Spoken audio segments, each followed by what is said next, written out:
Good morning, Henry McClure Live. Coming to you today from the underground lair at Switzerland on the Shunga. Believe it or not, it is so cold down here that I got to wear sweat clothes. Well, anyway, we've got I'm going to call Tom Murrin. He's going to be a guest of ours on today's show. If you'd like to call in on the cell number, 785-383-9994. But Tommy, little prep for you guys. Tommy used to be a leasing guy at the Macerich Company. And I met Tommy in 1983 in Boulder, Colorado. And I walked in and I had just got shipped from Winter Park, Florida to Boulder to work on this big project. And I meet this guy and I go, "Hi, I'm Henry McClure." And he goes, "Henry?" He goes, "That's my middle name." He says, "I'm Thomas Henry Murrin." And I said, and I've probably told this to you guys, but anyway, it's a good story. I said, "Well, I'm Henry Austin McClure."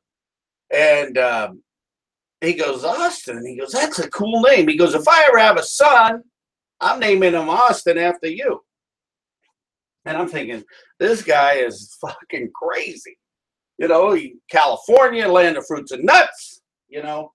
And sure enough, there's an Austin Murrin, named after Henry Austin McClure. So anyway, Tommy gave me a lead of an ice cream deal that I'm trying to get approved. So let's give Tommy a call, check in with him.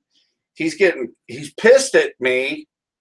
He's a little pissed over the length of time that this deal is taking. And we're not really used to it. But, I mean, we're not used to time being the problem of getting a deal done.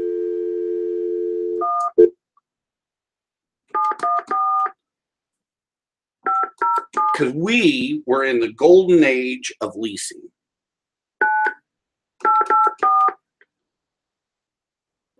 That's kind of funny, the golden age of leasing.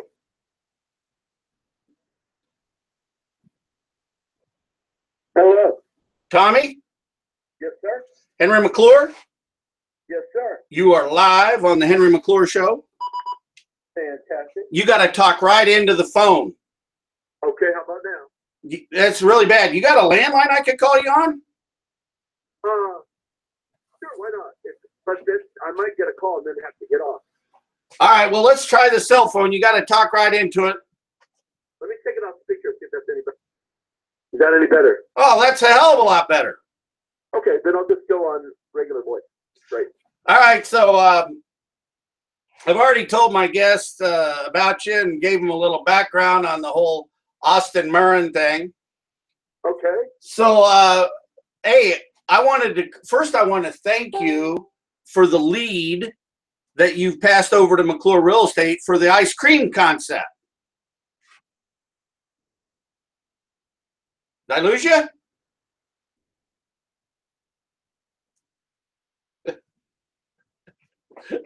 Guy didn't take compliments well.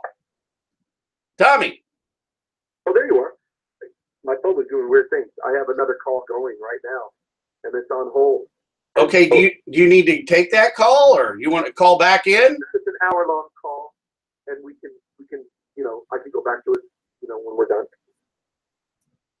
And so it's some sort of conference call you're on for one of your side deals you got going. Right. What do you want to tell us about the side deal? Sure. Well, thank you for letting me know about that. We have come out with a mobile app that's going to revolutionize shopping as we know it. It merges 4 technologies into one, and it is a live mobile app. So after this call, Henry, I could send you the live app, and we give you access to 4,500 retailers, national retailers, and online merchants, such as Groupon, Target, Macy's, Best Buy. Here's you name it, wherever you shop. And for every purchase that you pay for with this app online, with your traditional Visa, MasterCard, Amex, you will get a cash rebate in cryptocurrency. And why is this such a big deal? Because up till now, cryptocurrency has only been for speculators. People out there just rolling the dice with Bitcoin, trying to see what they can do to ride the coin up from 10 cents to 25. And now, for the first time ever, individuals can now realize the fun and excitement of watching an appreciating asset grow right before their very eyes. So let's say you went to Macy's and bought you a new suit online, Henry. You might get 10% cash rewards back at, say, 10 cents. Now, that 10 cents may seem like nothing to you today, but let's say you got 10-cent rewards on a $3,000 suit. That'd be $300. In 10-cent coins, that would give you, somewhere about, 30,000 coins. So what I'm trying to say is, if that coin goes to $10 by the end of the year, your 30,000 coins goes up to, 3. Okay, so how do those coins? It almost sounds like it's a stock. It is almost like that, but in the way they deal with it here, it's an asset. Well, okay, but what drives the value of the coin up? I'm so glad you asked that, because there's over about 700 coins out there today. And what makes any coin valuable out there is usability. For example, if you use your Bitcoin, you can use it with 200. Tommy, you got to talk right into your phone or I ain't going to catch this call. Okay. So what I'm saying is over 2 million merchants buy and sell on Bitcoin.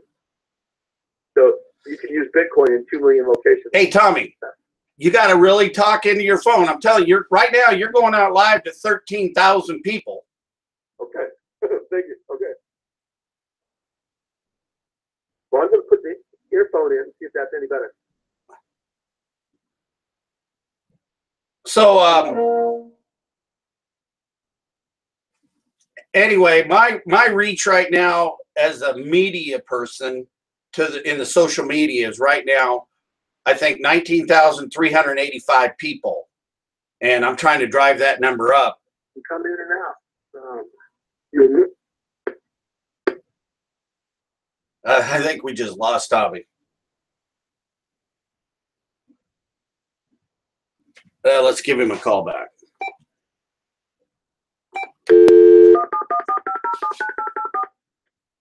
When I was on Periscope, I was able to actually do a mailbox belonging to 7145.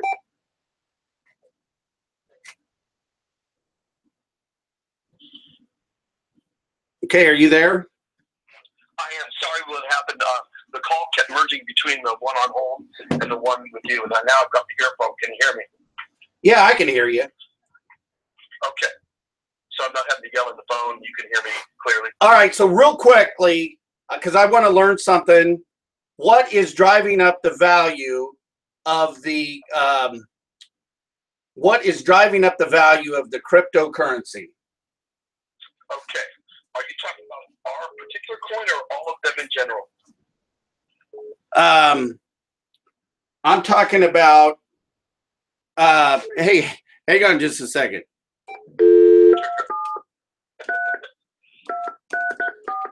Just your particular coin. Okay. And the people behind this were brilliant, absolutely brilliant, because they did a lot of market research and study before implementing these platforms. So what makes ours valuable is usability. Just remember that word, usability. Because it's used in shopping, 81% of all cryptocurrency is used for shopping in some sort of way. So this particular coin is called Pro Currency, P-R-O currency. Right. And it's on these exchanges. You can find it on CSEX or Cryptopia. There's 2 live exchanges where you can buy and sell that coin right now for about 30 cents per coin, which is great. It's like getting into Bitcoin when it was early days in 2011. So we just lost this coin right around May 1st at 4 cents. And people can still get this coin through our network at 7 cents today through Monday. Then it goes up to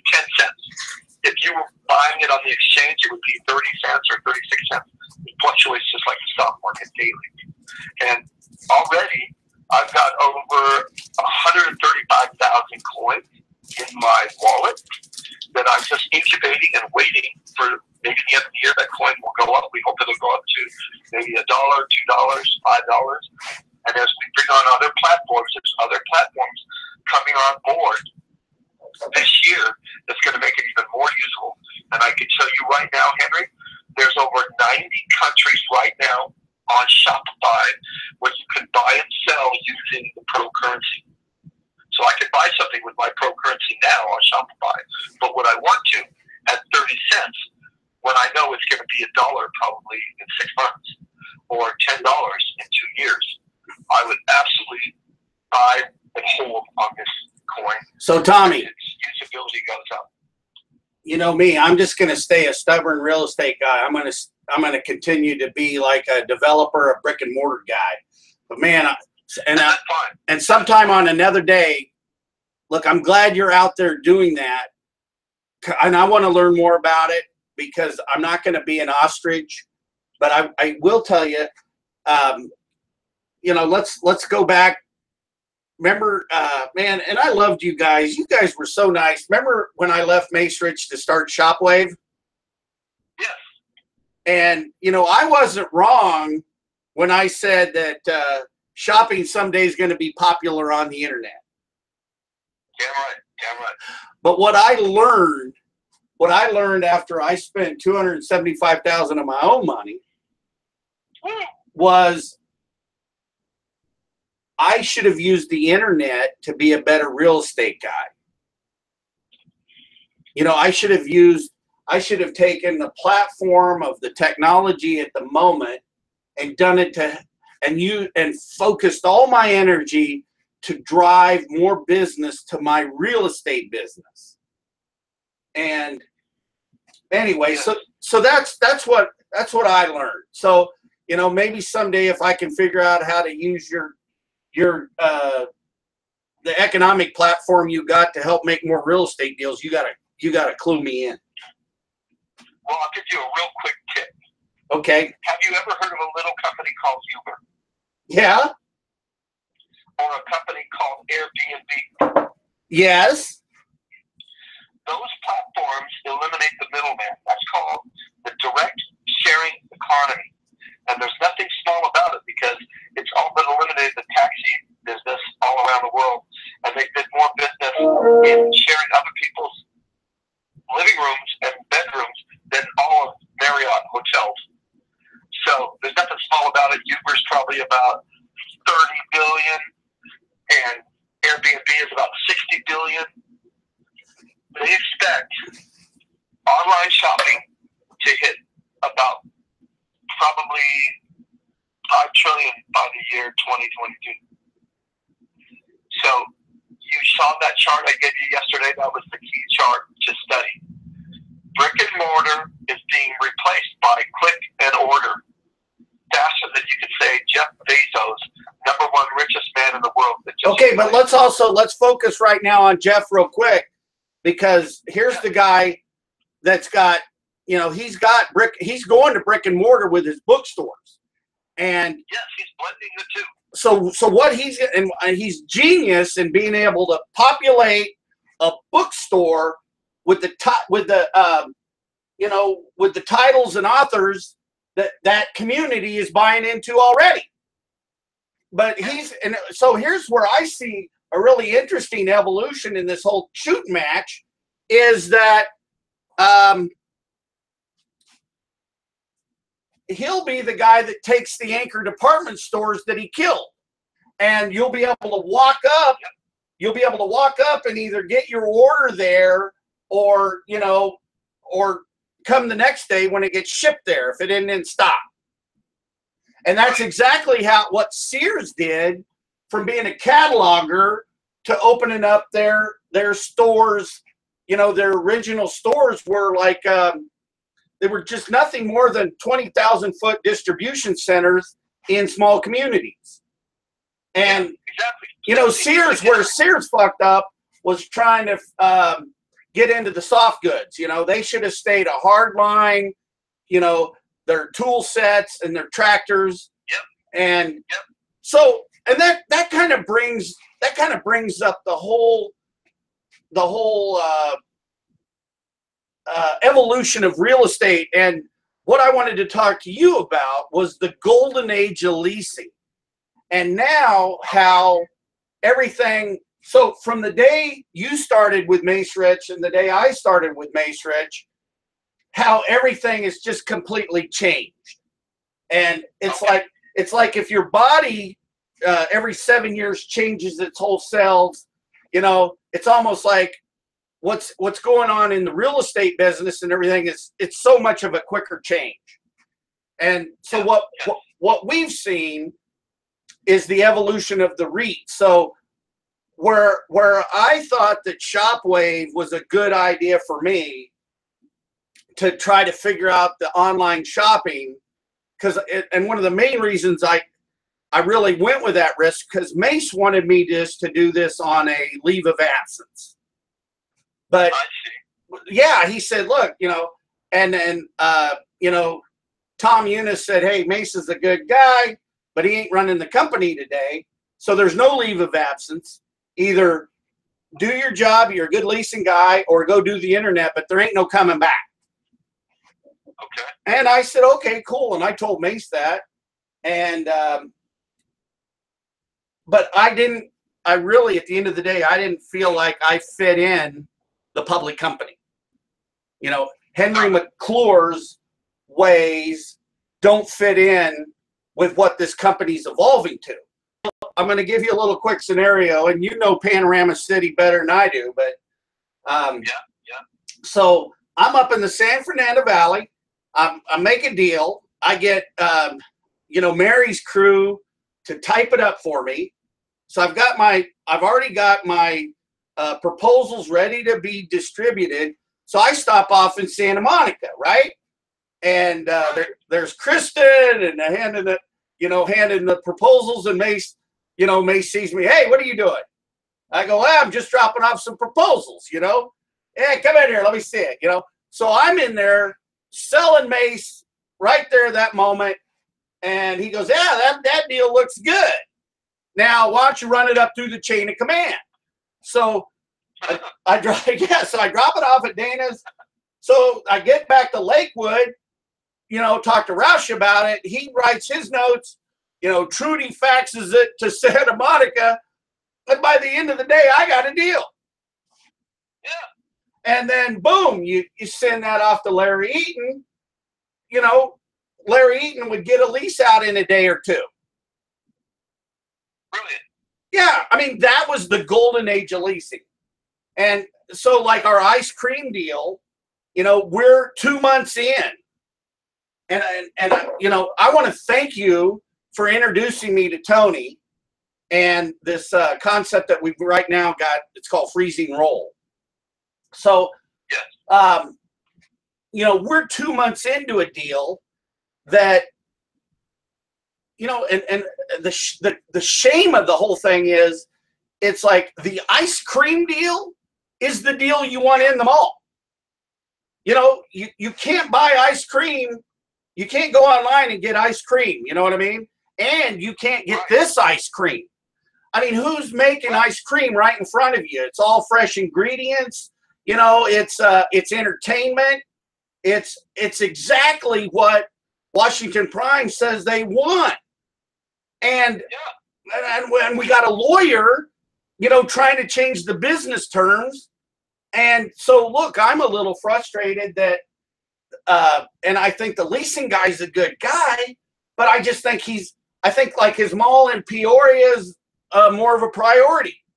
You know, it's like every property today has to be run like it's the only one you got. So true. So true. And that's what, you know, when Simon and Mace Rich owned malls together, they had 14 malls, and Mace ran 7 and Simon ran 7. The Mace Rich malls outperformed, and the only thing that they did differently was on-site leasing. Oh. Yeah, that's true. And Mark Klein and Butch Kinnear worked together. And Mark was the liaison to Simon, and Butch was the liaison to Mace Rich. And now Butch is like the head of, or like he's way high up in Washington Prime. Yeah. And so there comes a point in time where real estate is local in nature. And Absolutely. no matter what's going on with the internet and everything, it's like at some point in time, you got to get up and you want to get out of your house. You want to quit shopping online. And what a better place to go to the mall and get an ice cream. Yeah, yeah, it's a fun place to be. It's like all ages, all races, ethnicities, nationalities. Everyone's there for a happy occasion. I mean, you want to get out. Place to be. You want to get out. You know, we still, yeah. Human nature is still, we are gregarious by nature. I mean, it's part of the sexual instinct that we've got. You know what I mean? It's the essence of what makes us human. Yeah. And so it's like I got this other deal going with Great Life Golf and Fitness, and actually I sent you a plan, and yesterday a link to some of the drawings that we have from for Great Life Golf. I saw that. It's so on my computer right well, now. yeah, and it's kind of like if I could have got Tony to do it my way, and I could be showing Washington Prime the renderings of the deal they're not doing or the deal they're going to lose, I would have one more sales tool, you know, in hand. Yeah, yeah. Well, I'll tell you what, Henry, I know you've worked hard and you've got nearly 40 years of experience. You know, these people don't know what they don't know. And not to belittle them or take away from what they're doing. They're doing what they're told because the mall is run by accountants and bean counters and people that are running it from a different perspective, a Wall Street short-term gain perspective, not the long-term real estate hands-on perspective that May Siegel and Dean Anderson brought to the table during the golden age of leasing. And I'll just give you one prime example. My nephew just moved into Lakewood over there, which we all know and love. Lakewood, now hang on a second here. Lakewood, California, the first planned unit development of Los Angeles. And City today. Huh? It was Tomorrow City today. That's their city logo. You know, you just gave me an idea. You just gave me an idea. What's that? You gave me an idea. Speak up. You know how Mace, you know how we ended up in California? Because Mace got a piece of Lakewood on a small little banana peel. Okay. Okay, but you know how that happened? No. I'm going to take you back to Mace living in New York, and you had Dana in Topeka, and you had Art Coppola in Des Moines.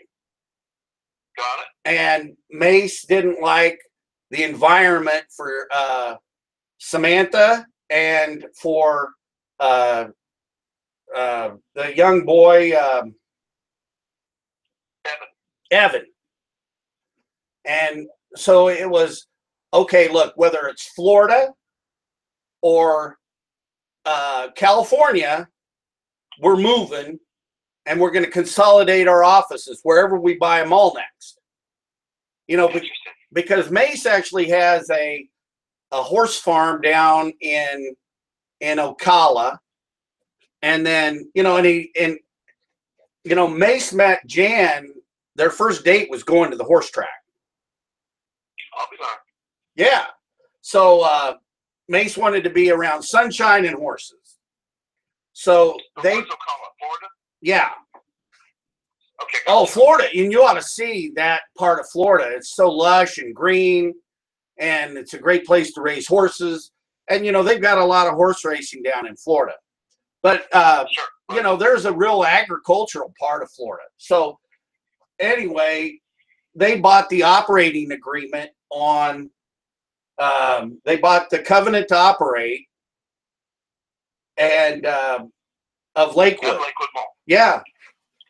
And so So it was just an operating covenant, nothing more than. No, they just had. So Eichenbaum, the guy that delivered it or developed it originally, with another guy that developed all the houses around Lakewood. You know, he made more money selling it off in pieces. You know, so there were actually. J.K. Eichenbaum. Huh?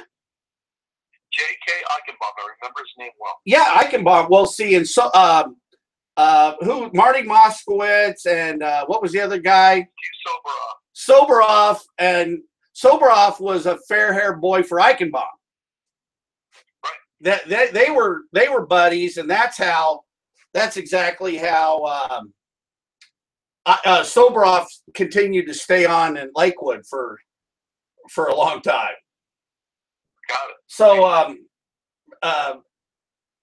so at the time when Mace bought the operating covenant, you know, Prudential had the building, the leasehold interest, and then there was somebody else that owned the fee simple. I'd have to go back and we'd have to get Dana on the call to figure out. I think it was Aetna. I think it was Aetna Savings or Aetna Company. Yeah, I do think it was another life insurance company. Yeah.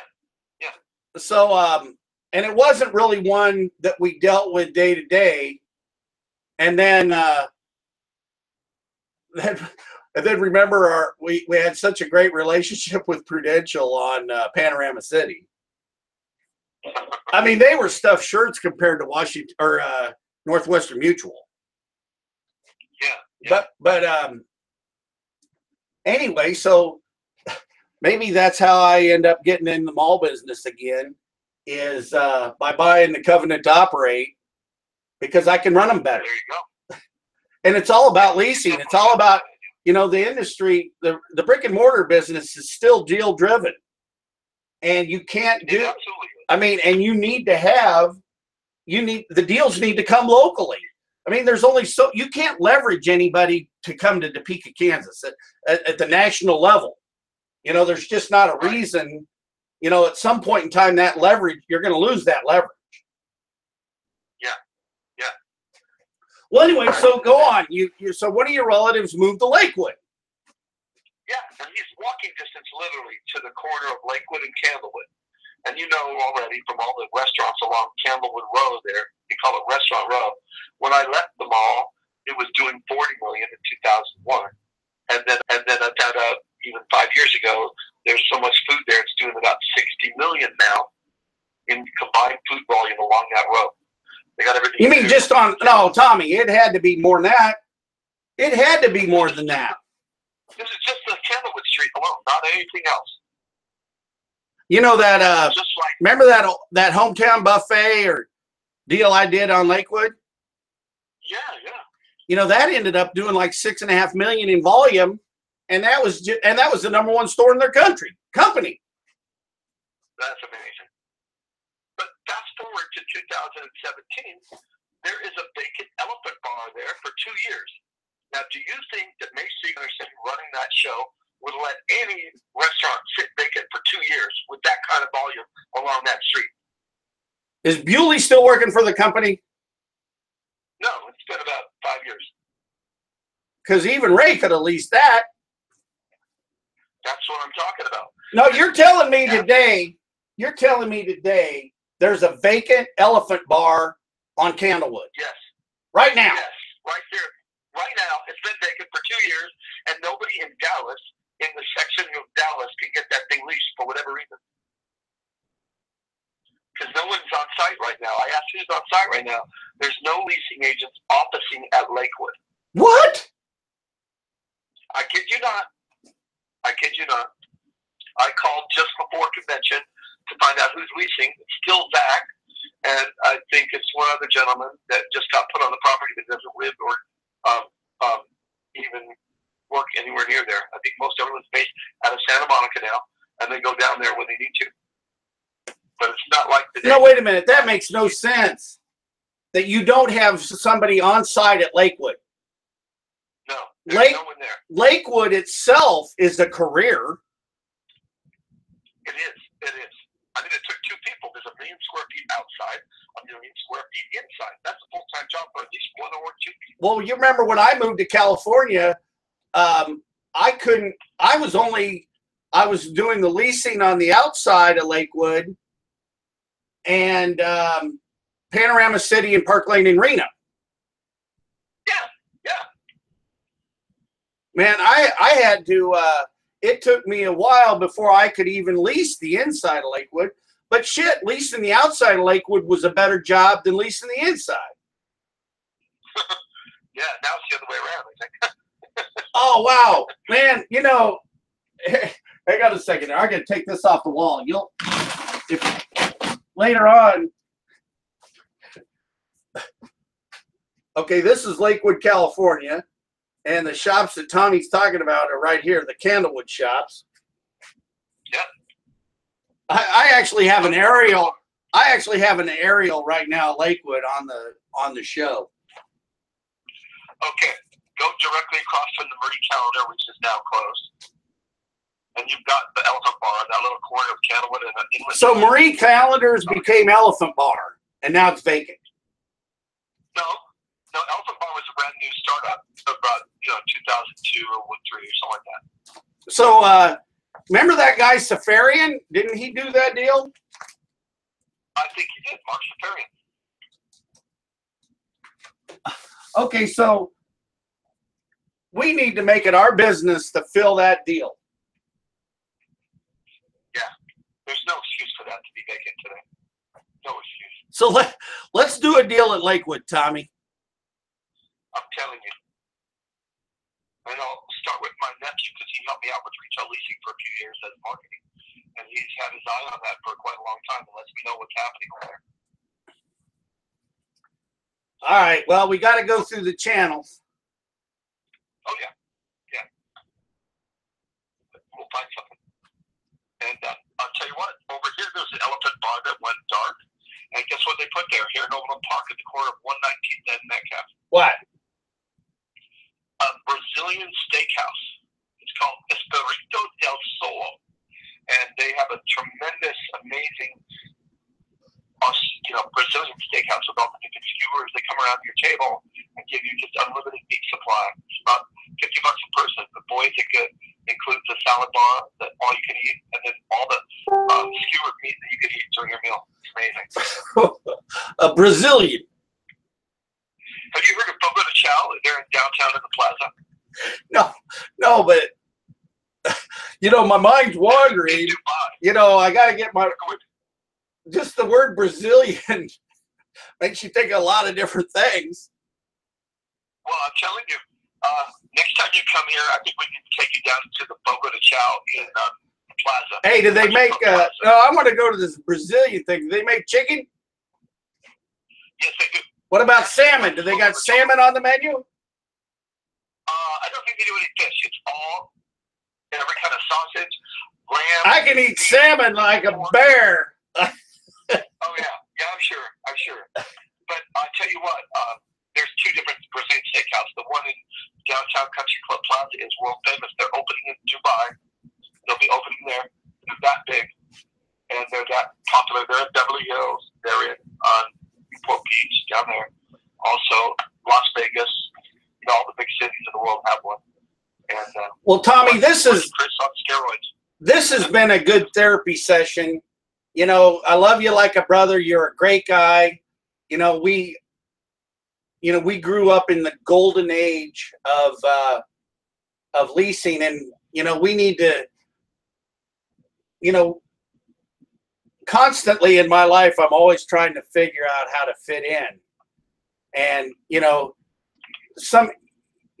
going the nuclear options. It's not what Mace Siegel would do today. Mace would try to figure out how to outsmart him into, have you ever seen a smarter leasing guy than Dane Smith? And I'm going to, or Mace Siegel? No. Well, I mean, day to day, Mace is different, but Dane Smith was actually probably one of the smartest leasing guys I've ever seen. He made you feel stupid if you didn't do the deal, because of his intellect. Yeah. Well, anyway, hey, thank you for being on today's show. I'll keep you posted. This has been a good therapy session.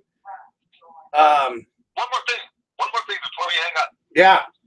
Did you study that chart and graph I showed you on the market cap from 06 to 16 with those different retailers? Did you really look at that?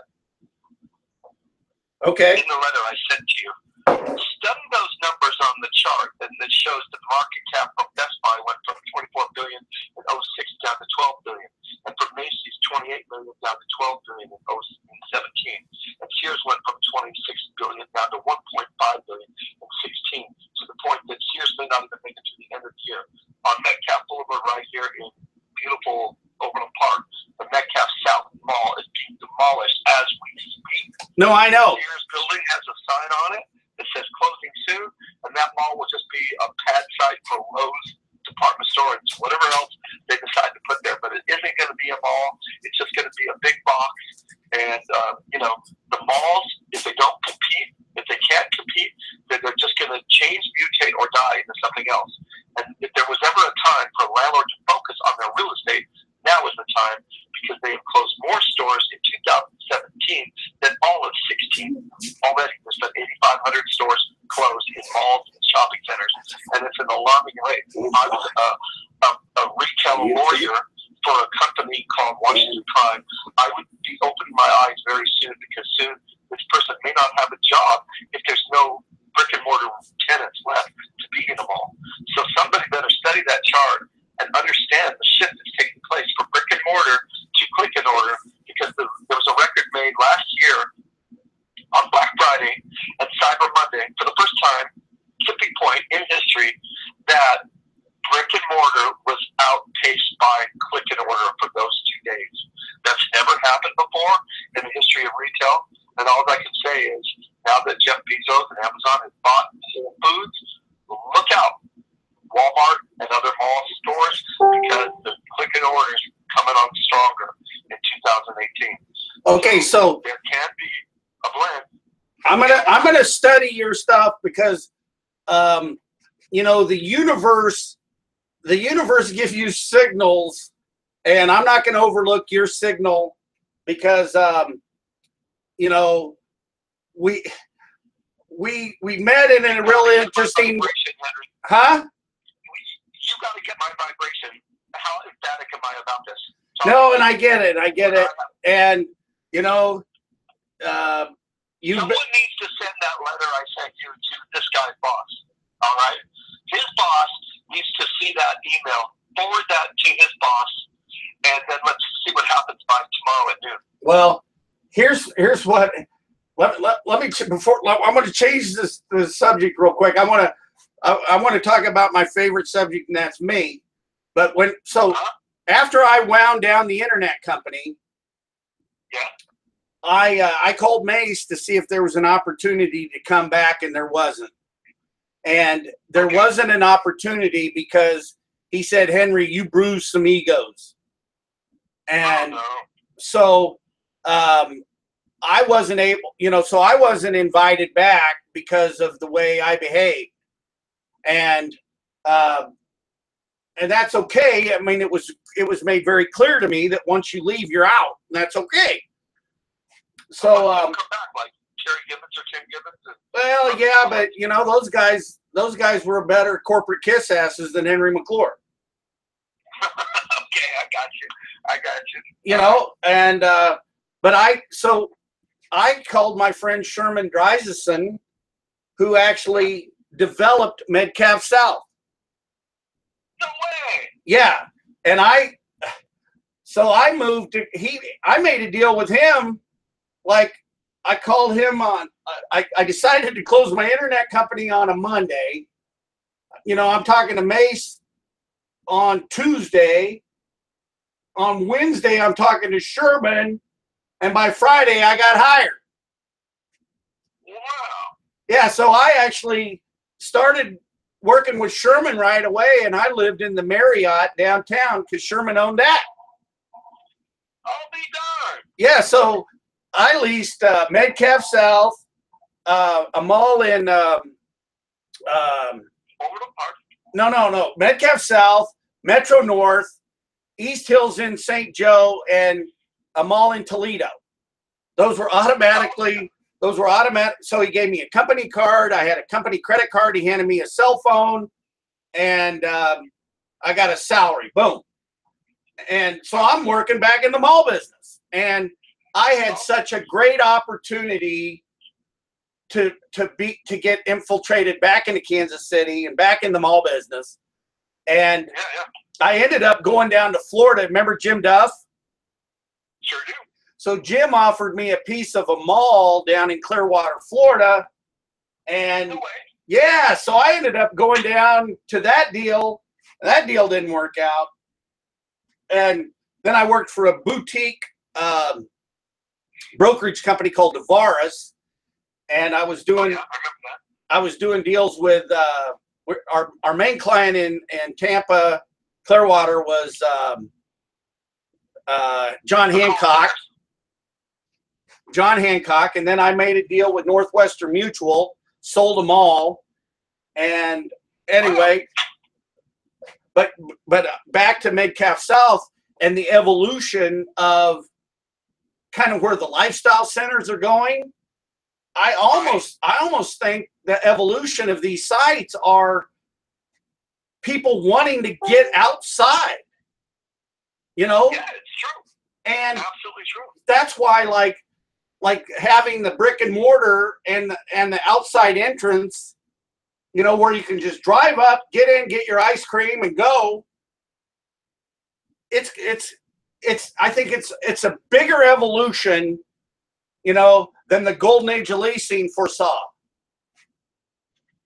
I totally agree with you. And your idea of turning the mall from the inside to outside with outward facing stores, absolutely brilliant. And if more developers got away from that monolithic. I didn't invent that. I didn't invent that, but that's what the department stores need to do today. You know, walk into a department store and like we have a Dillard's here, and if you like blew open all these where you could just drive up, get right into the Dillard shoe department where it looks like it's its own store, and then you reconfigure the parking lots to where you're driving right up like you're in a downtown. You follow? Perfect. Yeah. I'm with you. So you got angled parking like right up at front at the store, and you're walking in, Dillard shoes, boom. Yep. You're there. Yep. And that little by little, you're going to convert that mall at Westridge Mall, Topeka, into a top tier mall, but it already is even better. well, I'm going to give it my effort. I still, you know, Mesa's concept of saying regional malls will evolve because they're good real estate. You know what I mean? They will be around, but they're because they can evolve. And so I want to stick around here and help it evolve. Even Walt Disney said about his own Disneyland, the Disneyland will never be finished because of the Imagineering that will go forward. And what just happened is they bulldozed quite a bit of the Disneyland to make way for Star Wars Land, which will open in 2018. And they're going to devote a big portion of the park to the Disneyland theme park for Star Wars. And that's going to bring a whole new generation of people that grew up with the movie now bringing their kids and grandchildren. Because Star Wars just celebrated their 40th year, and Disney was smart to evolve with the times, and the malls have to do the same. Otherwise, they're going to do what a 1992 mall article for Time Magazine said. They either have to change, mutate, or die. Well, and then if you really break down the essence of Disneyland, it's really just a retail opportunity for restaurants. You're so right. No, it is. It's just entertainment retail. It's a retail opportunity with a whole different spin. Hey, when you get off the log ride, hey, when you're done with the log ride, go over and eat, and then buy a hat with funny ears on it. I mean, it's a retail opportunity. That's it. And when you get out of a small world, you get spilled right into a store. You can buy stuff. Hey, when you get out of a small world, you need to go to a debriefing and get unprogrammed because that song will be in your head the rest of your life. No kidding. No, really, I think I have nightmares over those little puppets and things. Like, it's a fucking small world bullshit. I got to get out of here.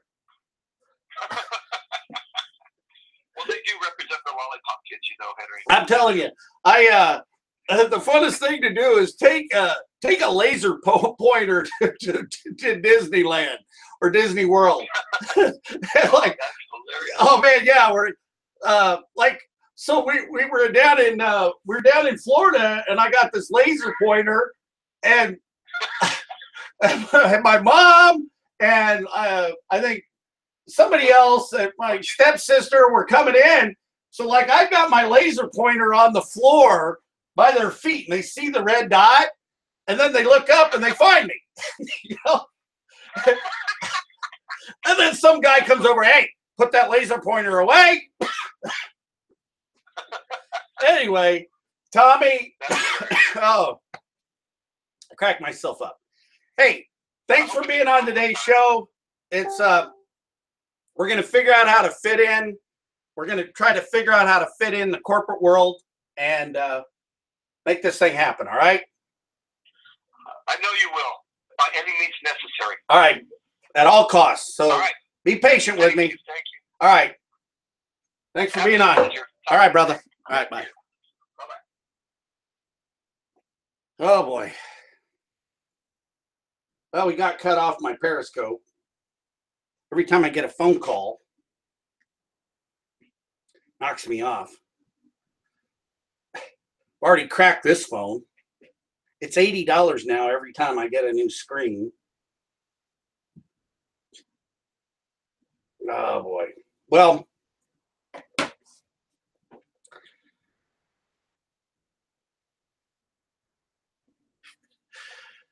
trying to fit in the world, deal by deal.